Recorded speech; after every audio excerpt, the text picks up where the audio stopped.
Well, hello everyone. I am really excited about having the opportunity to speak with the Cultural and Community Centers and their remarkable students in this particular presentation, as well as two other presentations on job search resources and interviewing, as well as having a global perspective in the workplace. But today, of course, we're going to be talking about career fair preparation, as well as resume writing. And the reason why we wanted to be able to encapsulate both of these particular ideas into one is because we understand that your resume goes hand in hand with your career fair preparation. So today, of course, as we are thinking about career fair preparation and resume writing, we also need to understand that in the span of a year, Virginia Tech has over 17 different career fairs in that time slot. And within the next couple of weeks, there will be about 5 different virtual career fair opportunities for each of our students to be able to participate in. And in thinking about that, we really need to talk about the purpose of today's conversation, which is to talk about how to prepare for those career fairs, talk about what to do whenever you are actually at a career fair, and then also talk about what to do whenever you are actually leaving a career fair. So that leads to my first question. How many of you have actually been to a career fair, and how did you feel actually when you went to those career fairs? Can I have 1 or 2 volunteers?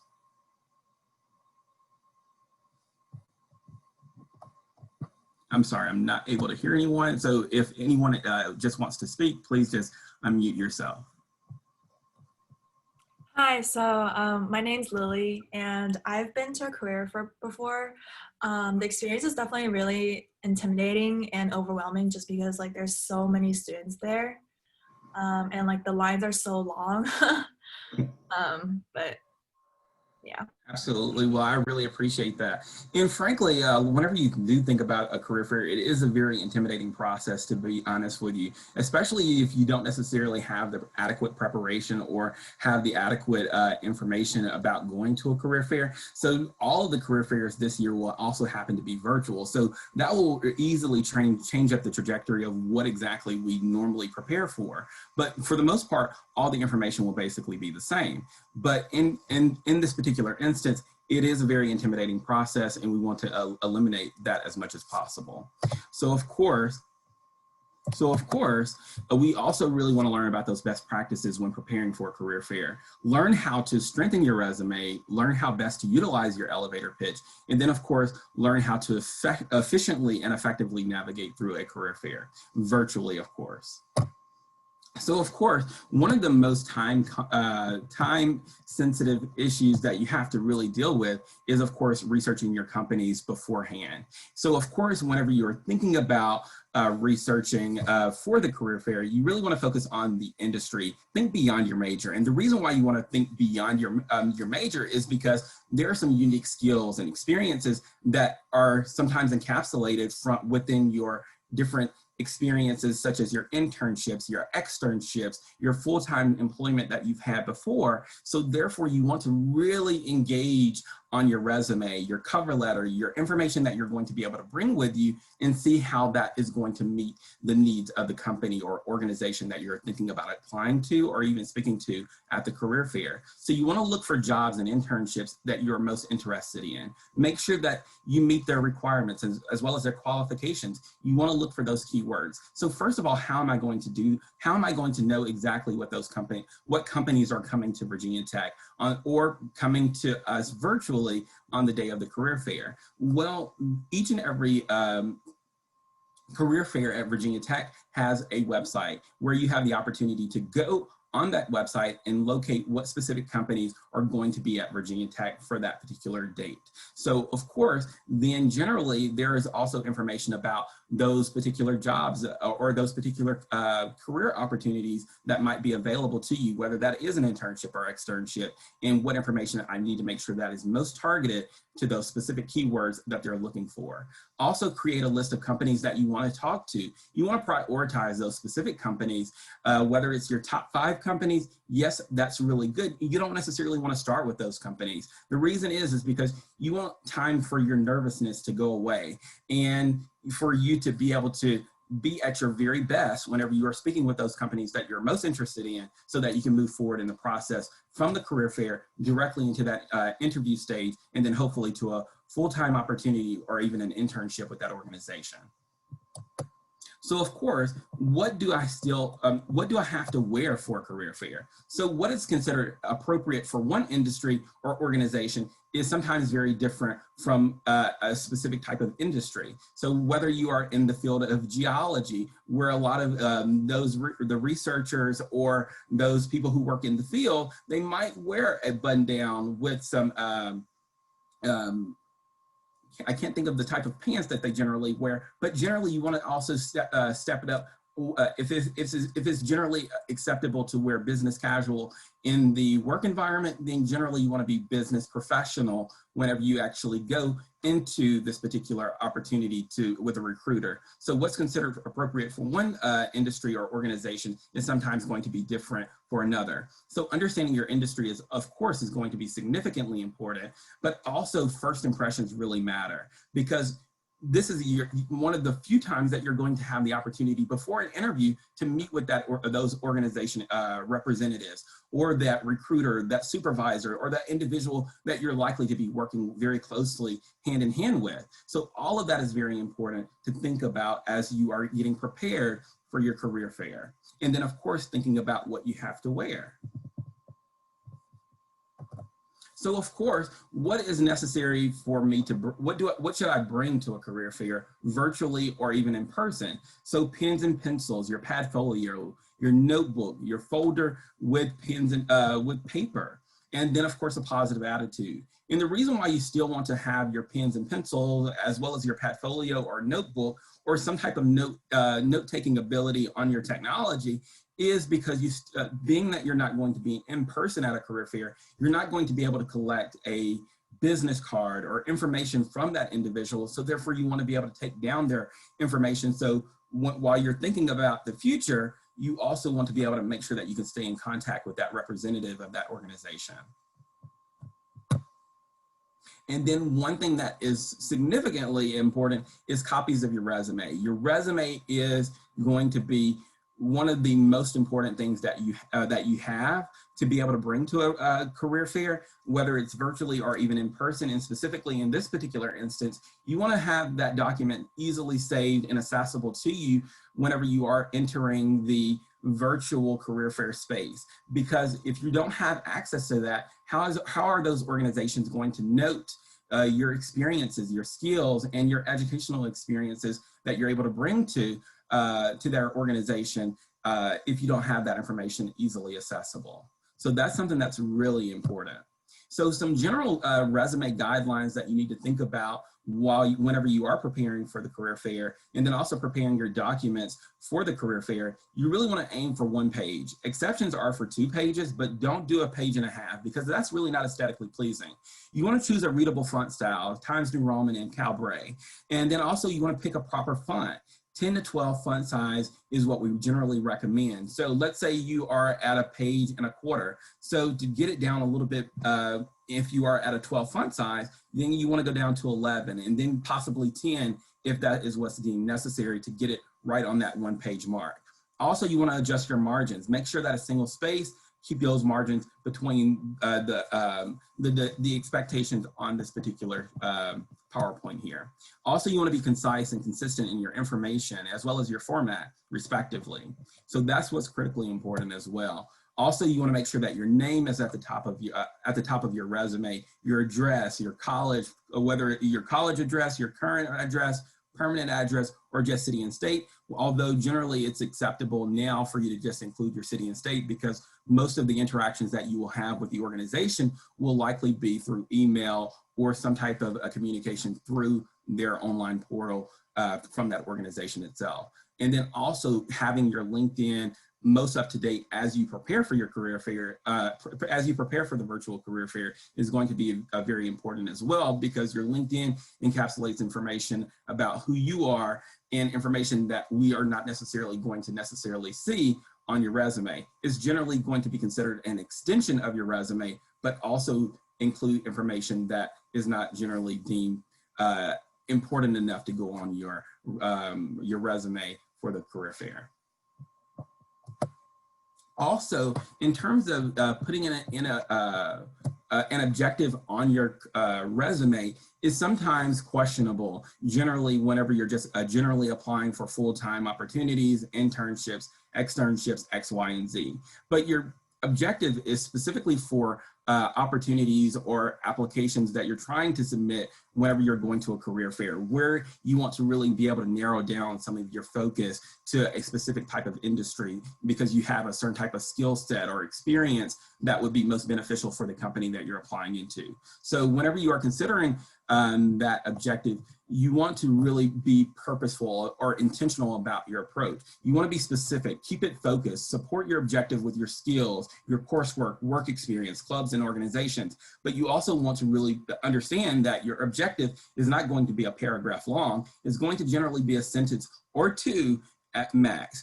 And that is going to make sure that it's most concise and gets directly to the point for the organization who's going to be reviewing your resume at the time of the career fair. And generally, whenever you're thinking about your resume, representatives are only going to be taking a look at your resume for about 6 to 12 seconds because they don't necessarily have all day to be taking a look at 3 and 4, 5, or 5 pages of your resume. So your objective is really supposed to allow you to hone in on some information about some of your key skills, your coursework, your work experiences, as well as those clubs and organizations that you're participating in.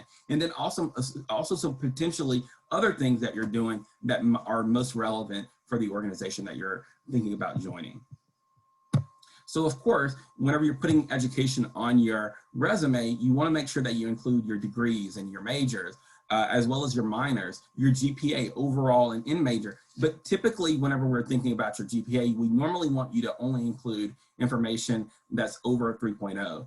And whenever you are thinking about a 3.0, you don't necessarily want to be deceptive by just including your in major, especially if that is the only item with a 3.0 or higher. Also, you want to be able to include your study abroad experiences where you have gained some intercultural competencies that showcase to the organization that is easily going to be transferable in this time frame.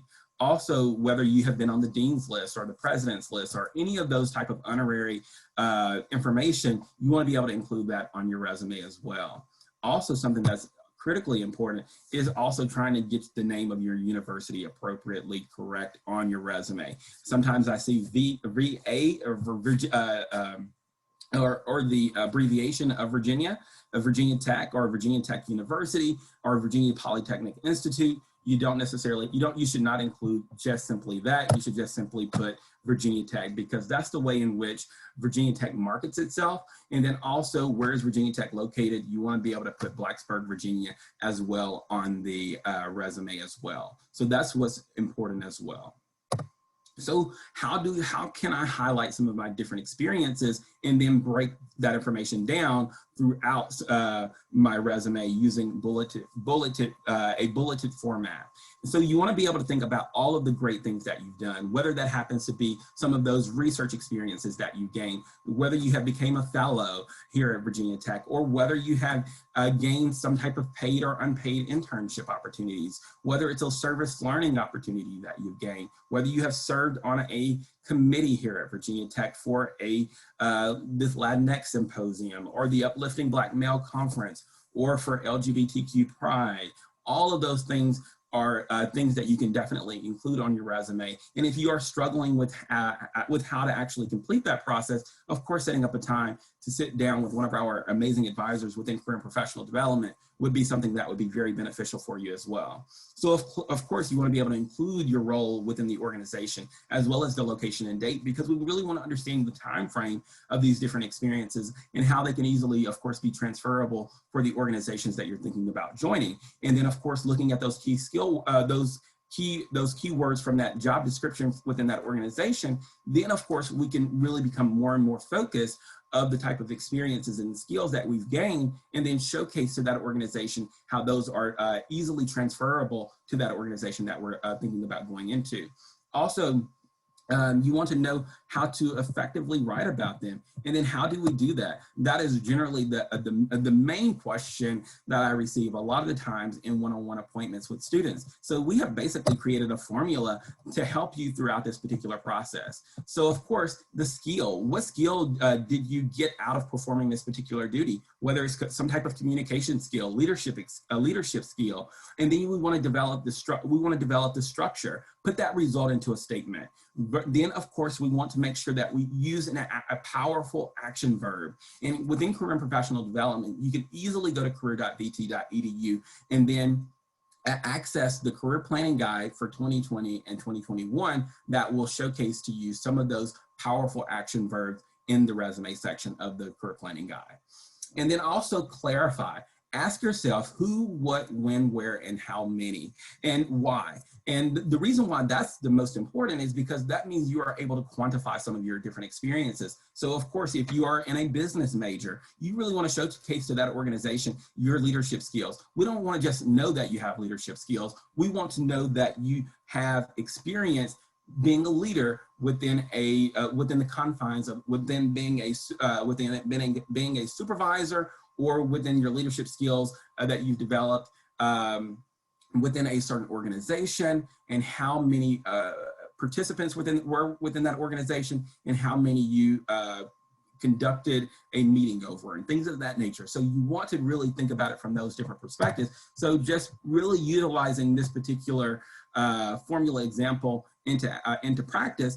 Then, so we just answered phones, and I get that all the time. I just answer phone calls at this particular company, or within my student assistantship, or just by being a student within my work study position. So number one, you gain communication skills. Two, I learned communication skills while answering phones. And then now we're just taking the I out of it and just putting the verb back into it. So we develop communication skills while answering phones. And then four, we're able to clarify, develop communication skills, addressing up to 50 customer billing concerns per shift by phone. I believe that this particular example really showcases to you in the experience section of how, whenever you're trying to create a bullet point, how easy it can truly be. Yes, but first of all, we have to identify what skill have we developed by working within this particular organization, whether it was for our internship, externship, or even full-time opportunity. And then we just really have to put it onto paper for the resume itself. So that is something that is significantly important. So of course, in terms of our resume, we want to make it easy to scan. And the way that we do that is by bolding, or italicizing, or underlining, or even all capsing the letters or the words within our that we hope to emphasize that is more important. So of course, as we go back to the keywords that are within the job description, or the general job descriptions of the type of career field that we want to go into, then that's the type of information that we might want to consider emphasizing on our resume. So of course, we want to avoid using paragraphs and full sentences. We want to use a bullet point statements because it's most concise and easy to read. And as I mentioned before, recruiters and supervisors alike are only going to be looking at your resume for a very short period of time, whether it's 12 to 15 seconds or even less than that. So think about it whenever you are writing your resume. You want to make it easy to scan for recruiters and supervisors to be able to take a look at your resume in a very quick fashion. So of course, you really want to find out what works for you. Of course, there is no one right format. Whether what works for your best friend may not be what's best for you. And you want to avoid templates. And the reason why is because templates generally are good for getting a better understanding of, okay, what format should I follow and how should I follow it to make sure that it's easily readable and very concise. But whenever you're using templates, some of those organizations are using an ATS system or automated tracking system for determining who gets weeded out and who's the best candidates or for this particular position or organization. And their systems will not read certain templates because there are generally certain lines around those templates that are not easily read left to right. And they're reading left to right. And if you have, let's say, a design type of resume, it will be very challenging for the system to actually read and pick up on your information and make it easy for you to move forward in the process. So that's just something that you want to be able to think about throughout this particular process. And then, of course, you always want to really recheck information on your resume or anything as it pertains to your career fair preparation to make sure that everything is free of errors. Have a faculty member review technical sections. So let's say if you are going to the engineering expo and you have a lot of critical experience in doing certain types of aerodynamics as it pertains to aerospace engineering, you want to make sure that a faculty member is able to take a look at it and just to make sure that everything flows effectively and efficiently. So whenever those technical reviewers are looking at your resume, they understand that you have the quality skills as well as experiences to be able to move forward to the interview process. So of course, this semester here at Virginia Tech or within the Career and Professional Development, we will be doing 15-minute appointments Monday through Friday, 10 to 4 p.m. And then also we will be doing 15-minute mini appointments, extended hours on Tuesdays, 5 to 7 p.m. So if you are having questions regarding your resume or any career-related documents that you really want to have taken someone to take a look at, or even go back over some of those career fair preparation tips or best practices, we can easily do that as well for you. So that's just definitely something that you want to think about as you are preparing for your career fair as well. So some other considerations that you want to think about, of course, is cover letter and references. Those are actually things that you don't necessarily have to include within your career fair preparation or even being able to bring to a virtual career fair, because generally your cover letter is if you're applying directly to a certain position and opportunity. And at the career fair, you're not generally doing that. You're meeting with a multitude of representatives and supervisors within that organization. And then of course, on your resume, you're not going to include your references. You're only going to include references on a different sheet where you will have easily accessible if it becomes necessary for that organization or representative who's looking for your materials or looking for your references rather. And so for right now, is there any questions on resume writing, research, attire, materials, or anything like that right now? And if you do have a question or anything of that nature, unmute yourself and go ahead. I have a question. Go ahead. So, as a freshman, I genuinely feel like it's really hard for me to do a resume, and so I don't know how I would construct it. Like, do I just use my high school one, or do I for right now and just because also COVID is making it really hard for me to interact with a lot of experiences. Absolutely. I think that's a really great question, to be very honest with you. So whenever you are a freshman and are you just starting at Virginia Tech this semester? Yes, sir. Okay, well, that's fine. And generally, it is acceptable through your middle of your sophomore year to have high school information on your resume.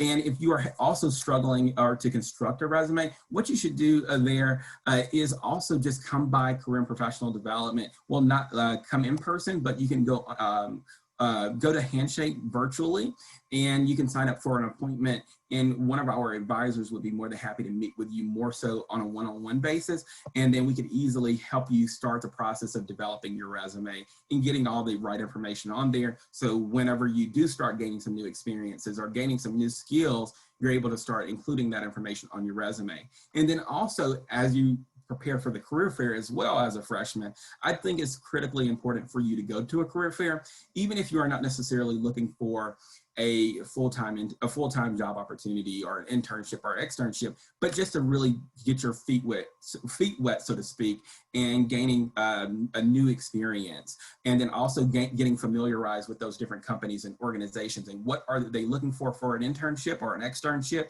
That's something that you definitely need to be thinking about right now, so that whenever it is time at the end of your freshman year or at the beginning or at the end of your sophomore year, that you will begin to have a clear competency regarding your resume, and then also a clear competency regarding what those organizations are looking for within my career field, so that I could be successful whenever I go to interview or meet with a recruiter, so that I can move forward to the interview process, and then hopefully I'll have an internship opportunity at the end of that.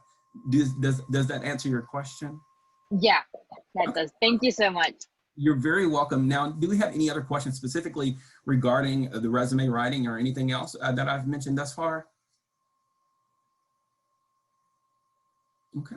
If not, I'm going to continue, but we will still have a Q&A at the very end. So, of course, really right now, I know a lot of you are probably unfamiliar with the virtual career fair format, and therefore I just wanted to really introduce to you the Brazen platform and really how it works. So I'm going to go ahead and play this video for us now.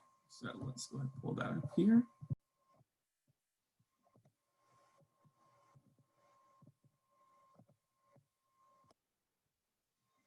Is everyone able to see it now? Yeah.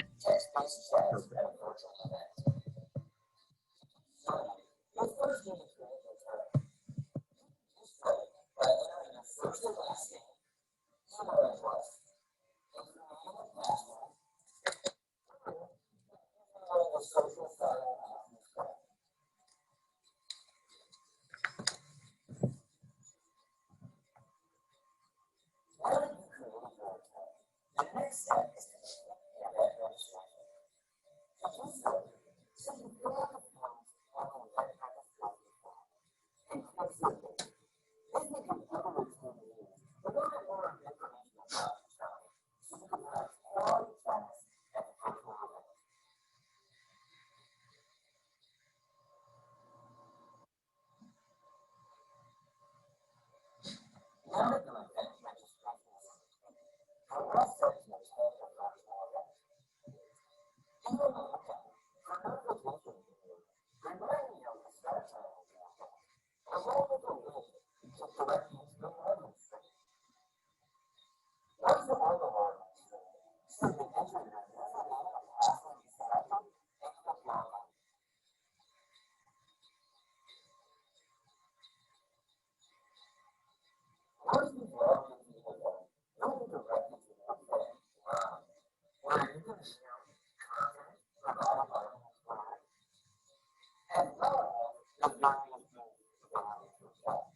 Weston, is there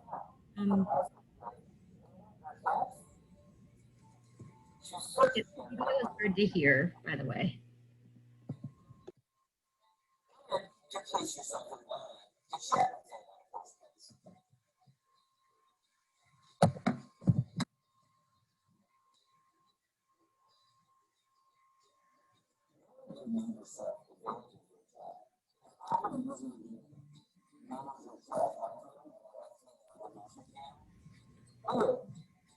Weston, it's really hard to hear the video. It's hard to hear? Yeah. Oh, my apology. Okay.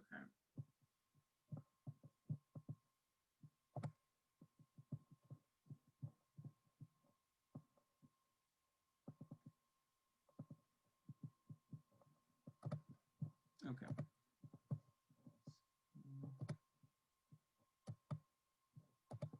Okay. Well, overall, what is everyone able to see me? I'm just making sure. Okay, perfect.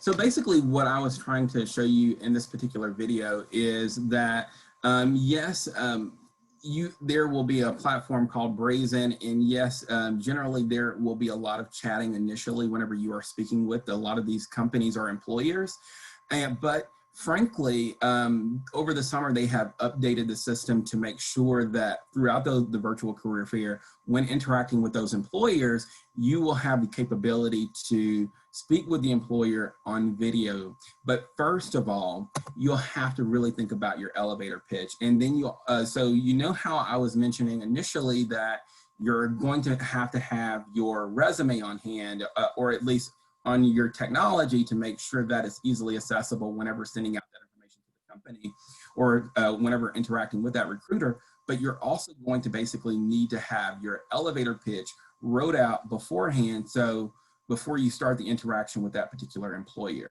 So of course, you want your the elevator pitch to really explain exactly who you are, why you are interested in the position or the company, and then also explain why you are qualified.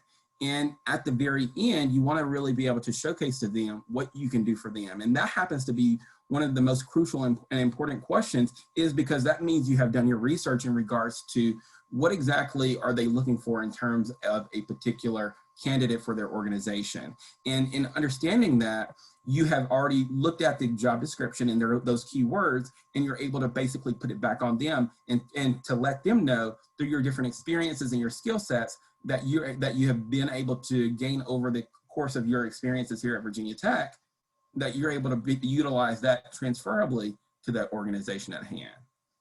So that's something that's crucially important as well. So of course, a sample elevator pitch for a Virginia Tech student is, I'm a senior majoring in finance with a political science minor. Here at Virginia Tech, I'm heavily involved with College Mentor for kids as well as my service fraternity. I've also studied and traveled abroad all last year. With these experiences, I've gained a deep appreciation for diversity, service, and mentorship.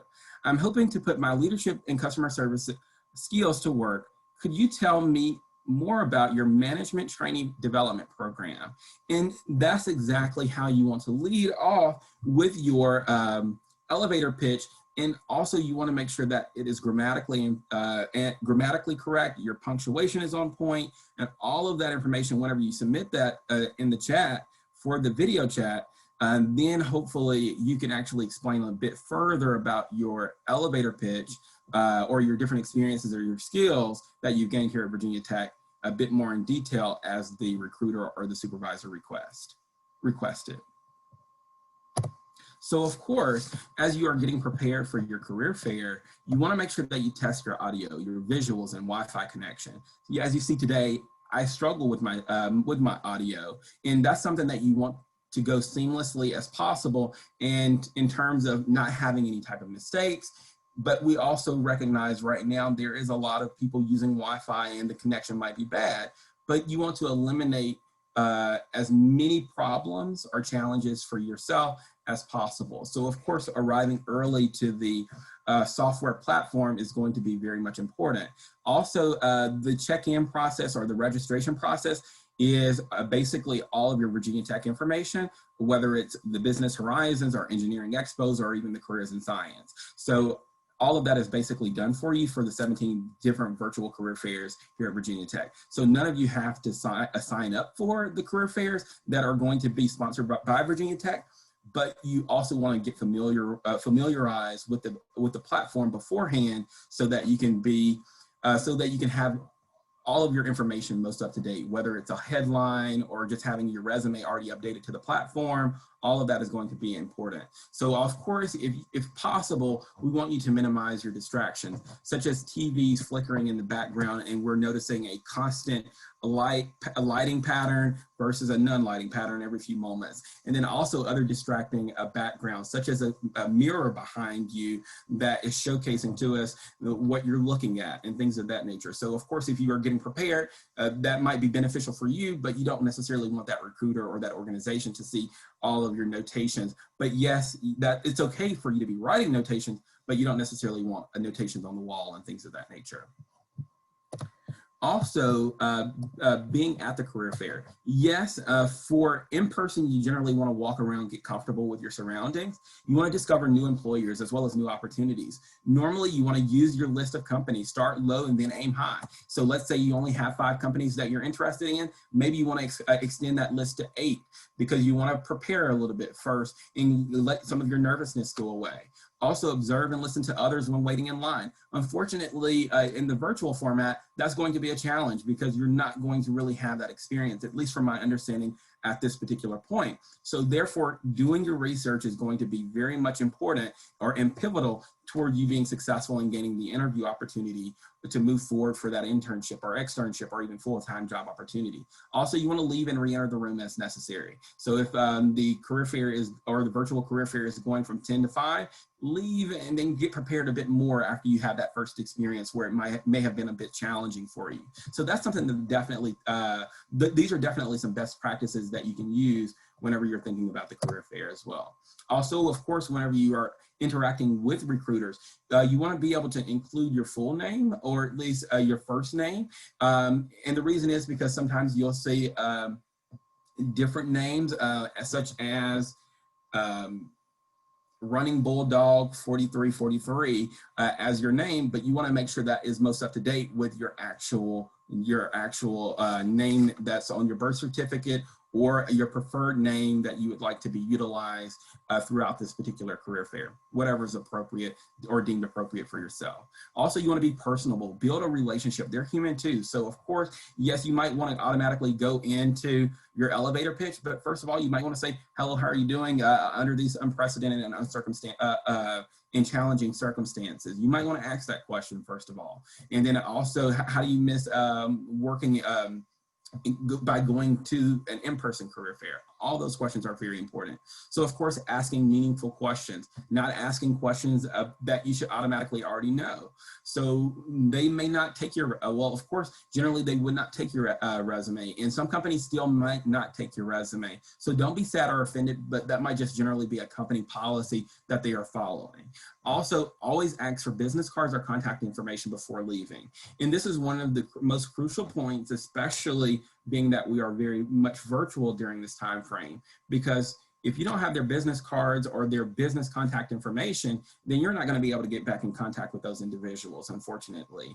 And then, of course, we don't necessarily have our friends right beside us who can easily give us their contact information, where we can easily send them an email, let them know that we were very interested in the position or the opportunity, and then we can possibly, hopefully, move forward in the future with an internship or full-time opportunity as well. So of course, what to ask recruiters. So of course, you want to do this. You want to ask how they are doing, of course, repeating here. And then also you want to, sorry about that. You want to ask them how they are doing. And then you want to ask what it's like working in their career field. Also ask about application process, the interview process, the future opportunities that might come available. Also, what does your company do? Do you have any jobs? That is generally not acceptable, because that showcases that you have not done your research again. And that's the basis of this career fair preparation session, is that you have to prepare, and do your research on these different organizations and companies. So that is one question that you don't want to ask, because it will offend those individuals that you're going to be interacting with, or just simply going to weed you out, so to speak, from the process. So of course, in terms of leaving the career fair, you want to be able to treat yourself. You did that. And if you have done everything appropriately and effectively as we have prepared for today, then you will be able to treat yourself. Go out to a nice restaurant, or go out to eat with some friends and family and things of that nature. Well, right now we might not necessarily want to do that, but hopefully in the very near future, we'll be able to have that same opportunity. Also, remember to send follow-up thank you notes. That is crucially important. And if you can personalize that process, is only going to make you stand out more. So if you are equal to another candidate, if you personalize that thank you note, there's a likelihood that you will be moved on to that, moved on in the process. While it doesn't guarantee it, but it does put you in a better footing with that particular organization. And then of course, you want to apply, wait, and then of course be patient in the process as well. So of course, don't necessarily continue to haggle the recruiter or the technical recruiter for the organization that you're thinking of, because of course recognize they're doing virtual career fairs for probably the entirety of the week, and then hopefully you'll be able to receive a response from that organization or that recruiter the following week, or at least within a 2-week time span. So generally just don't haggle them throughout that process, because of course that's only going to turn them off, so to speak, from you potentially moving on in the process. So of course, that really concludes my presentation today as it pertains to career fair preparation and things of that nature. But if you have any questions, please let me know. Does anybody have any questions right now? Stop sharing so I can see everyone.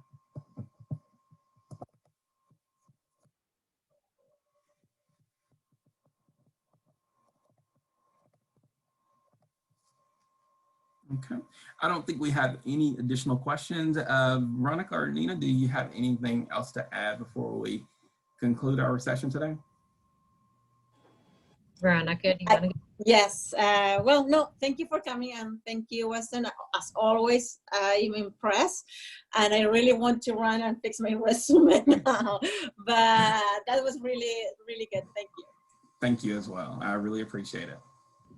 I actually do have a question, especially since things are going virtual now. Like, how would students, do you think, how can they stand out given this virtual format now? Like, what advice would you give them? Absolutely. And one of the ways in which, of course, I believe that people can stand out in this virtual format is, of course, having their resume up to date. And then, of course, their elevator pitch. Having that well prepared and without grammatical or punctuation errors, I think that's going to really be a sticking point, because the recruiter has to, if I'm not mistaken, has to invite you to a video conference call after that. So your elevator pitch is only going to be a supplement of your resume, basically. And whenever they are looking at your elevator pitch, they're going to make the decision to move you forward in the process or even put you back at the end of the line. So it's going to be very much challenging. It's going to be very much a challenging environment thinking about the virtual format, because the recruiters have the authority to move you up in line because of your resume being much more targeted. So I think those are the two pieces that are most important. Your resume being targeted for the organization that you're thinking of applying to, and then of course having your elevator pitch also being somewhat a supplement of that resume as well. Do you help with the resume, the elevator pitch, by the way? I know you talked about resume building or preparation, but what about the elevator pitch? Yes, well, I did include some information. So can you ask the question one more time? I'm sorry.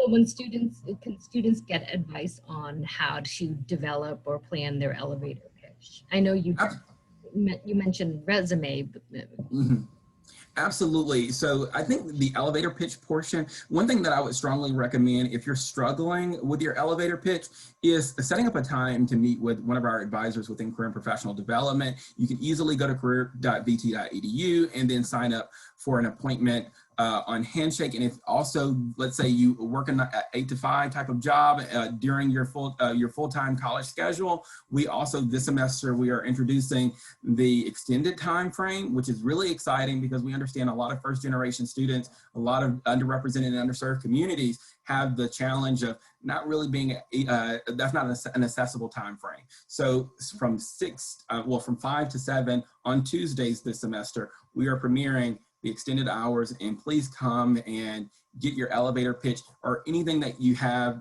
questions about in the whether it's elevator pitch, career fair preparation, anything, we can help you out on that.